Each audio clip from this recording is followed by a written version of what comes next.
afternoon. I'm Carol Sparks, Acting Mayor, Glen Innes 7 Council. We've just had our meeting today and we've had a number of items that we have resolved. Firstly though, I would like to say thank you to Troy Arundel, who submitted his resignation this morning, and I'd like to thank him for his work over the last 5 years.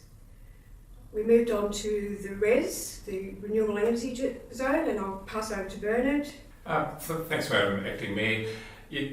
Glen Innes 7 Council is within the New England Renewable Energy Zone, and many of you would be aware that there is potential for projects in the future involving both wind farms and solar farms.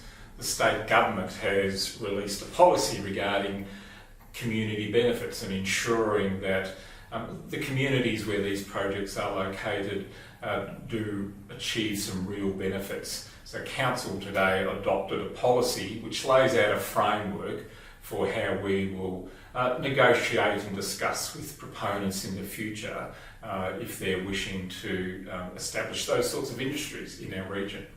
We entered into an agreement with a scrap metal and recycling company who will be taking our scrap metals, cars, EV materials, batteries, computers, etc. Out of the recycling centre, which will be a great help. Council also resolved to go out to the community to ask for thoughts and comments around the future of what is known as the rear section of the Essential Energy building.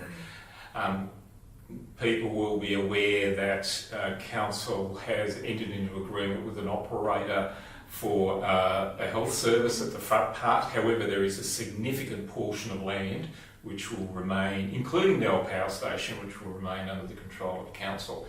And Council is seeking input from the community about how best to use that. Should it be community use? Should it be commercial use? Should it be a combination of that?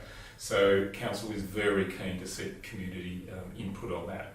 There were also a number of administrative reports regarding policies and procedures. Maybe they're a little bit dry in nature, but Council is a large, complex government organisation, and it is important that we have a range of mechanisms in place to ensure the way we deal with the community, the way we go about our business, is done in the appropriate way. We had a good review of the Crown Land areas in our local government area, and it's very comprehensive and it's worth a read.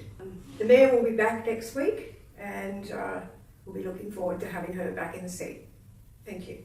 Yes, certainly I'd like to acknowledge Councillor Sparks in her role as Acting Mayor over the last 3 weeks. She's done a sterling job. And as she mentioned, we'll welcome back the Mayor, Councillor Margot Davis, next week.